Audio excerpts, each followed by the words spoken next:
Hello everyone बच्चों, आज हम क्लास 9th की कार्यपत्रक नंबर 25 सॉल्व करेंगे। हमारा विषय है हिंदी और हिंदी में हम पढ़ेंगे सांवले सपनों की याद पाठ से पैसेज। ठीक है, तो सबसे पहले मैं आपको एंट्रीज बता देती हूँ। आपको अपना नाम लिखना है, कक्षा अध्यापक का नाम लिखना है, दिनांक लिखना है 31 अगस्त 2020। तो बच्चों स्टार्ट करते हैं आज की worksheet number 25।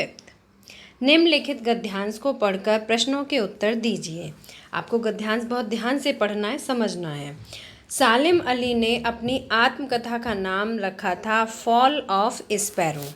Fall of sparrow का मतलब हुआ बच्चों स्पैरो का पतन। ठीक है, क्योंकि वो पक्षियों को बहुत प्यार करते थे, है ना, तो इसीलिए उन्होंने अपनी आत्मकथा का नाम रखा था फॉल ऑफ स्पैरो। और बच्चों आत्मकथा क्या होती है? किसी भी व्यक्ति द्वारा अपने ही बारे में लिखी गई जो कहानी होती है, पूरी आत्मकथा शुरू से लेकर लास्ट तक की जो पूरी कहानी होती है वही आत्मकथा कहलाती है। आत्मकथा व्यक्ति के द्वारा स्वयं लिखी जाती है। मुझे याद आ गया D.H. लॉरेंस की मौत के बाद लोगों ने उसकी पत्नी फ्रीडा लॉरेंस से अनुरोध किया कि वह अपने पति के बारे में कुछ लिखे। फ्रीडा चाहती तो ढेर सारी बातें लॉरेंस के बारे में लिख सकती थी, लेकिन उसने कहा मेरे लिए लॉरेंस के बारे में कुछ भी लिखना असंभव सा है। मुझे महसूस होता है मेरी छत पर बैठने वाली गौरैया लॉरेंस के बारे में ढेर सारी बातें जानती है। तो बच्चों जो सालिम अली थे ये पक्षियों से बहुत प्रेम करते थे, बहुत प्रेम करते थे। तो इन्होंने अपनी आत्मकथा में लिखा है कि मुझे याद आ गया, ऐसी कोई घटना इन्हें याद आ रही थी कि D.H. लॉरेंस की मृत्यु के बाद उनकी पत्नी का नाम क्या था? Frida Lawrence. तो उनसे लोगों ने कहा कि तुम अपने पति के बारे में कुछ कहो, है ना, कुछ लिखो। तो फ्रीडा चाहती, क्योंकि पत्नी को पति के बारे में बहुत सारी बातें पता होती हैं, लेकिन फ्रीडा चाहती तो ढेर सारी बातें लॉरेंस के बारे में लिख सकती थी, लेकिन उसने क्या कहा फ्रीडा ने कि मेरे लिए लॉरेंस के बारे में कुछ भी लिखना असंभव सा है। मुझे महसूस होता है, उन्हें ऐसा फील होता था कि मेरी छत पर बैठने वाली गौरैया लॉरेंस के बारे में ढेर सारी बातें जानती हैं। मतलब मुझसे ज़्यादा जो गौरैया चिड़िया है वो लॉरेंस के बारे में बहुत सारी बातें जानती हैं, मुझसे भी ज़्यादा जानती हैं। वह सचमुच इतना खुला खुला और सादा दिल आदमी था, मुमकिन है लॉरेंस मेरी रगों में, मेरी हड्डियों में समाया हो। मतलब कि जो फ्रीडा हैं वो कहती हैं कि ऐसा है कि जो लॉरेंस है वो मेरी रगों में, मेरे खून में, मेरे दिल में, मेरी हड्डियों में समाया है, लेकिन मेरे लिए कितना कठिन है उसके बारे में अपने अनुभवों को शब्दों में जामा पहनाना, लेकिन उसके बारे में कुछ भी लिखना मेरे लिए बहुत मुश्किल है। मुझे यकीन है मेरी छत पर बैठी गौरैया उसके बारे में और हम दोनों के ही बारे में मुझसे ज़्यादा जानकारी रखती है। ठीक है, तो ये विचार किसका था? फ्रीडा का। और ये किसने लिखा? सालिम अली ने अपनी आत्मकथा में लिखा था। अब बच्चों इस पैसेज से संबंधित कुछ प्रश्न पढ़ेंगे और फिर प्रश्नों के उत्तर लिखे हुए मैं आपको दिखाऊंगी। उत्तर देखने से पहले प्रश्नों को समझना बहुत ज़रूरी है। तो पहला प्रश्न पढ़ते हैं। सालिम अली ने अपनी आत्मकथा का क्या नाम रखा था? बच्चों हमने अभी पैसेज पढ़ा है, अब याद करिए कि क्या नाम था। अभी मैं आपको लिखित रूप में दिखाऊंगी। लोग लॉरेंस की मौत के बाद उनकी पत्नी से क्या चाहते थे? लोगों ने क्या कहा था उनसे कहा था कि वो अपने पति के बारे में कुछ लिखें। फ्रीडा ने लोगों की बात का क्या उत्तर दिया? फिर फ्रीडा ने क्या उत्तर दिया था? क्या उसने उन सभी अनुभवों को, बातों को लिखा था? और अगर नहीं लिखा था तो अगर उसने जो कुछ भी कहा था तो ऐसा क्यों कहा था? अब इसके बाद प्रश्न 4 आता है गतिविधि। आपने भी किसी न किसी पक्षी का अवलोकन किया होगा। अवलोकन का मतलब होता है बच्चों देखना। आप सभी ने बहुत सारे पक्षियों को देखा है। उस पक्षी के गुण और व्यवहार से संबंधित 10 पंक्तियां अपने शब्दों में लिखिए। ठीक है, तो अब हम ये जो गद्यांश है इससे संबंधित सभी प्रश्नों के उत्तर पढ़ेंगे। ठीक है, पहला प्रश्न है सालिम अली ने अपनी आत्मकथा का नाम क्या रखा था? तो देखो, सालिम अली ने अपनी आत्मकथा का नाम फॉल ऑफ स्पैरो रखा था। बच्चों ये हमारे पहले प्रश्न का आंसर है, आपको याद होना चाहिए, फॉल ऑफ स्पैरो। ठीक है, सेकंड क्वेश्चन था लोग लॉरेंस की मौत के बाद उनकी पत्नी से क्या चाहते थे? ये बात जो सालिम अली थे, इन्होंने अपनी आत्मकथा में लिखी थी लॉरेंस अली के बारे में, लॉरेंस के बारे में लिखी थी कि जब उनकी मृत्यु हो गई थी तो उनकी पत्नी से लोगों ने क्या पूछा था, है ना।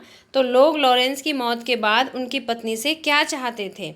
D.H. लॉरेंस की मृत्यु के बाद लोग चाहते थे कि वह अपने पति के बारे में कुछ लिखें।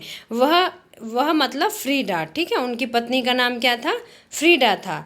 तो D.H. लॉरेंस की मृत्यु के बाद लोग चाहते थे कि फ्रीडा अपने पति के बारे में कुछ लिखें, ठीक है। ये हमारे प्रश्न 2 का आंसर है। अब पढ़ते हैं प्रश्न नंबर 3। फ्रीडा ने लोगों की बात का क्या उत्तर दिया। जब लोगों ने उससे कहा कि वह अपने पति के बारे में कुछ लिखे तो उसने क्या कहा, और जो कुछ उसने कहा ऐसा उसने क्यों कहा। आंसर देखिए, फ्रीडा D.H. लॉरेंस की पत्नी, फ्रीडा कौन थी, D.H. लॉरेंस की पत्नी, उन्होंने कहा था कि लॉरेंस के बारे में कुछ भी लिखना मेरे लिए असंभव सा है, लेकिन वह बहुत सादा दिल आदमी था। उसने उनके बारे में बताया भी था कुछ कि वह बहुत ही सादा दिल आदमी था, लेकिन उसके बारे में लिखना मेरे लिए बहुत ही नामुमकिन है, असंभव है। वह मेरी रगों में, मेरी हड्डियों में समाया हुआ है, ठीक है। रग का मतलब हो गया हमारे खून में। तो उसकी पत्नी ने कहा था कि वह मेरी रग में और मेरी हड्डियों में समाया हुआ है, लेकिन उसके अनुभवों को शब्दों में जामा पहनाना मेरे लिए बहुत कठिन है, ठीक है। तो ऐसा किसने कहा था, ये सब फ्रीडा ने कहा था D.H. लॉरेंस के बारे में लोगों से, ठीक है।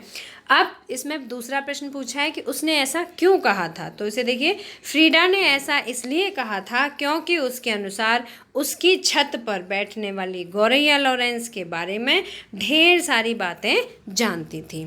जो गौरैया थी वो, बच्चों यहाँ पे एक कॉमा लगा देना, ठीक है। तो जो गौरैया थी वो लॉरेंस के बारे में ढेर सारी बातें जानती थी, शायद फ्रीडा से भी अधिक। इसलिए फ्रीडा ने लॉरेंस के बारे में कुछ भी नहीं लिखा, ठीक है।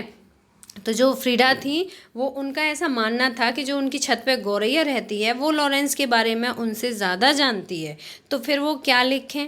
इसीलिए उन्होंने लॉरेंस के बारे में कुछ भी नहीं लिखा था। तो बच्चों ये हमारे हुए प्रश्न नंबर 3 का आंसर, 3 प्रश्नों के उत्तर हो गए। अब 4th नंबर था गतिविधि, ठीक है। गतिविधि मैं आपको दिखाती हूँ। आपने भी कभी किसी न किसी पक्षी का अवलोकन किया होगा। अवलोकन मीन्स मैंने भी आपको बताया था देखना, ठीक है। उस पक्षी के गुण और व्यवहार से संबंधित 10 पंक्तियाँ अपने शब्दों में लिखिए। अब बच्चों आप किसी भी पक्षी के बारे में लिख सकते हैं। मैंने यहाँ तोता के बारे में लिखा है। हाँ, मैंने तोता पक्षी का अवलोकन किया है। ये देखिए, तोता पक्षी का अवलोकन किया है। तोता हरे रंग का प्रसिद्ध पक्षी होता है। यह पक्षी देखने में बहुत सुंदर होता है। इसकी चोंच लाल रंग की होती है। तोता को कीर, सुआ व सुग्गा भी कहते हैं, ठीक है। और बच्चों आप इस तरह से भी लिख सकते हैं कि तोता को मिट्ठू कहकर भी पुकारते हैं लोग, है ना। आप देखो, इससे संबंधित 10 पंक्तियाँ, तो पंक्तियों में आप ये भी शामिल कर सकते हैं। वैसे मैंने पंक्तियाँ अलग से भी लिखी हैं।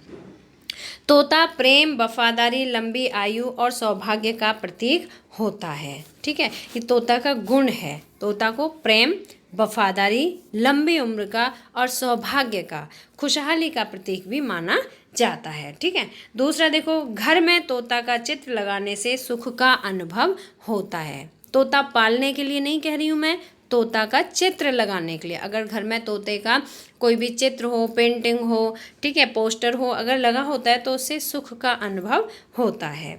नेक्स्ट नंबर है, तोता रंग बिरंगे भी होते हैं। ये तोता के गुण हैं, ठीक है। तोता रंग बिरंगे भी होते हैं। नंबर 4 है, कुछ तोते बोलने वाले, जैसे कुछ मिट्ठू बोलते हैं, कुछ राम राम बोलते हैं, तो इस तरह से कुछ तोते बोलने वाले भी होते हैं। बच्चों इनके अलावा आप कुछ और भी पॉइंट्स, मैं अभी और भी दिखाऊंगी, और भी पॉइंट्स ऐड कर सकते हैं। जैसे तोता को हरी मिर्च बहुत पसंद होती है ना। नर तोता और मादा तोता दोनों देखने में एक समान होते हैं, है ना। अधिकांशतर नर और मादा पक्षी एक जैसे ही होते हैं, है ना। अब नेक्स्ट पॉइंट है, तोता एक घरेलू पक्षी होता है। तोता की आवाज़ मधुर होती है, बहुत मीठी आवाज़ होती है तोता की। तोता आवाज़ सुनकर स्वयं बोलने की कोशिश करता है, ठीक है। इसके बाद 8 पॉइंट है, दुनिया में तोता की करीब 350 प्रजातियां पाई जाती हैं। अब बच्चों आप 9th और 10th में आप अपनी चॉइस से लिख सकते हैं। जैसे तोता को हरी मिर्च पसंद है, नर तोता और मादा तोता एक जैसे देखने में लगते हैं। तोता का भोजन क्या है, तोता को अनाज, रोटी, हरी मिर्ची ये पसंद होती हैं, है ना। तोता को संगति में रहना भी पसंद होता है। तो इस तरह से आप पूरे 10 पॉइंट्स लिख सकते हैं। तो बच्चों अगर आपको आज का वीडियो पसंद आया तो लाइक शेयर जरूर करना, और अगर अभी तक आपने सब्सक्राइब नहीं किया तो सब्सक्राइब जरूर करना। मिलते हैं फिर इसी तरह के नेक्स्ट एजुकेशनल वीडियो में। Till then bye bye, good luck to all of you.